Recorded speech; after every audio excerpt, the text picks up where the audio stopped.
Welcome back to High Stakes. Today, we will be discussing the following MLB matches that is happening on Monday, October 9th, 2023. We will be providing our team, total, and prop picks for the day. Before we get started, please remember to subscribe to our channel and turn on notifications so you don't miss any of our videos. If you want access to our premium picks, you can check out our Patreon page. You can find the link to our Patreon page in the description and comment section below. Philadelphia Phillies versus Atlanta Braves. The Phillies picked up where they left off in the regular season and got a win over the Braves in Game 1, giving them home field advantage. They will try to keep the momentum going with another win over the Braves, which will give them their 5th win in a row. Philadelphia averaged 4.91 runs per game during the season.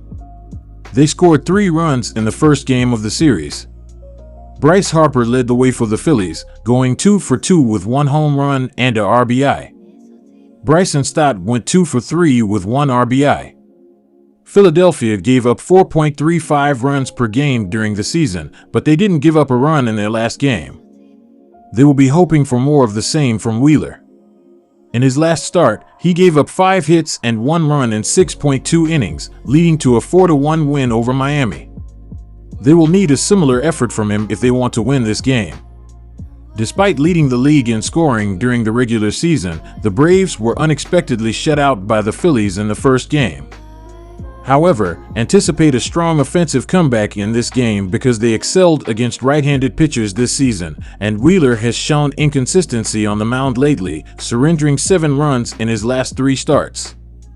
Furthermore, he allowed 7 runs in 3 starts against the Braves this season, indicating a potential challenge in slowing down their offense in this game. The Phillies also faced offensive struggles in the initial game, managing to score only 3 runs, which fell significantly below their season average. While they performed well against left-handed pitchers this season, they struggled against Max Fried, who allowed only 5 runs in his last 4 starts and just 2 runs in his last 2 starts against the Phillies. Additionally, with Atlanta boasting one of the league's best bullpens, they are likely to have no trouble containing Philadelphia's offense. Consider placing your bet on Atlanta to cover the money line. The Braves finished the season with the best record in baseball, but they didn't look the part in the first game of the series, with the team failing to score a run in the 3-0 loss.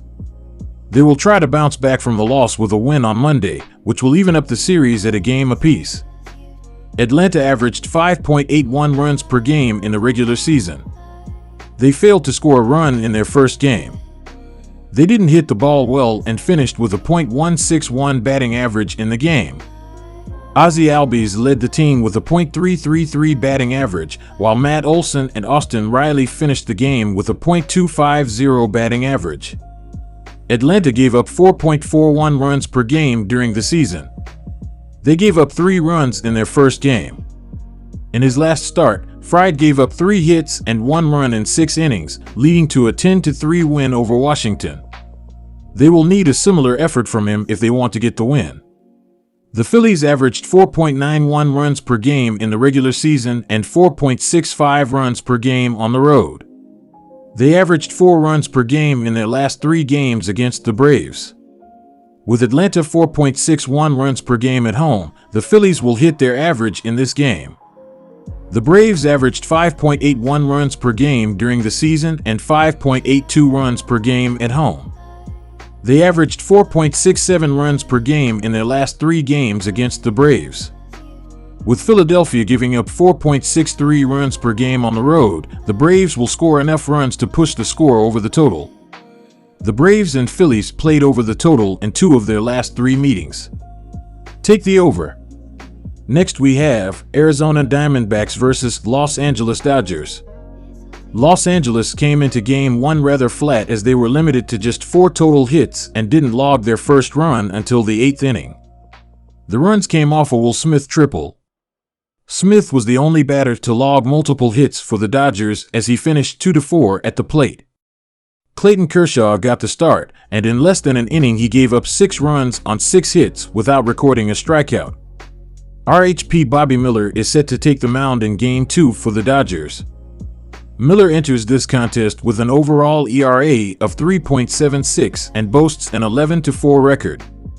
Miller spent a large portion of the year playing down a level at AAA, but in his 22 total starts he's allowed 105 hits while striking out 119. On top of that, Miller really has done a pretty solid job limiting home runs, as he's giving up just over 0.5 per start. He has kept walks in check for the most part as well, though they have ticked up of late, and Miller is now walking 2.3 batters per 9 innings pitched. What he's lost in walks issued, he's made up for in strikeouts. The rookie hurler is retiring 8.6 batters per 9 innings pitched, though that number has slipped slightly at home. Speaking of home throwing, Miller has been more vulnerable at Dodger Stadium, as his ERA has climbed to 4.55. Along with that, his home run rate has ticked up to over 1 allowed per start, on average. Given the veracity in which the Diamondbacks chased Kershaw in Game 1, we can guess they'll look to stay aggressive against the young hurler here. Los Angeles comes into this contest with a run differential of plus 207, which lands them second in baseball.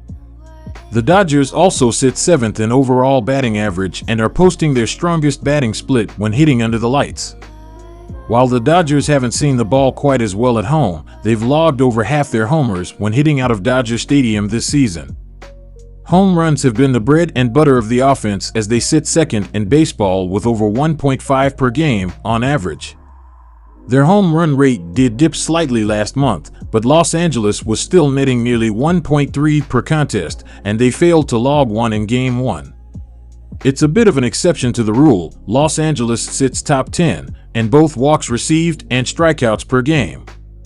Typically, with a home run heavy offense, we would generally expect strikeouts to be more common, but the Dodgers have remained disciplined at the plate.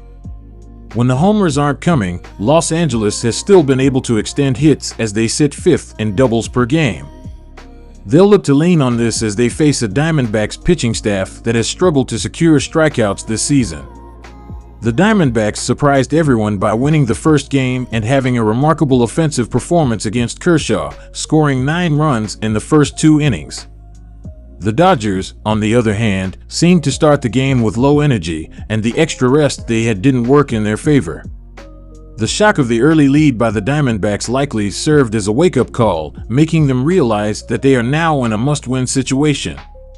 While Miller may not have the extensive postseason experience one would prefer in a pitcher, he has had a strong season, particularly in terms of strikeouts.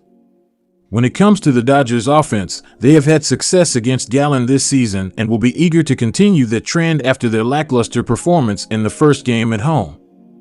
I anticipate that the Dodgers will be highly motivated and determined to bounce back after their disappointing showing in Game 1. Consider betting on the Los Angeles moneyline. Arizona got busy early as they rattled off 6 runs in the first inning and then added 3 more in the second. Corbin Carroll got the ball rolling when he drove home Ketel Marte, and Gabriel Moreno added a 3-run homer in the same inning. The Diamondbacks were incredibly effective at the plate, as they scored 11 runs on 13 hits and had 3 players logging multiple successes. Tommy Pham finished 4-5 at the plate. Merrill Kelly got the start, and over 6.1 innings he gave up no runs while retiring 5 batters. RHP Zach Gallen is slated to take the mound for Game 2 for the Diamondbacks. Gallen holds an overall ERA of 3.47 and a 17-9 record. He's been more hittable on the road, as his ERA has climbed to 4.42. Home runs have also been a little more prevalent for the 28-year-old, as he's allowed 15 over 18 starts. Along with the uptick in home runs, Gallen is logging his highest walk rate when on the road, though he's issuing just 1.75 walks per road start. The combination of these two less than stellar metric postings for Gallen has resulted in him sitting 4-5 on road game this season, his only throwing split with a losing record. In his 2 games against the Dodgers this season, Gallen dropped them both, and over 10 innings he posted an ERA of 9.90, though was able to strike out 10 batters. He also went on to give up 2 homers per start. His ERA has ticked up of late, as his Sep/October ERA has climbed to 4.17. While he's limited the home runs allowed significantly, opponents have still hit nearly .300 at the plate.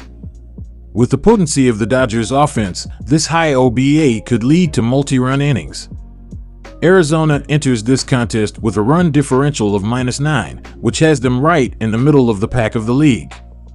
The same can be said for their overall batting average, though they have tended to hit their weakest on the road. Despite the drop in road batting average, the Diamondbacks have logged over half their homers away from the house this season.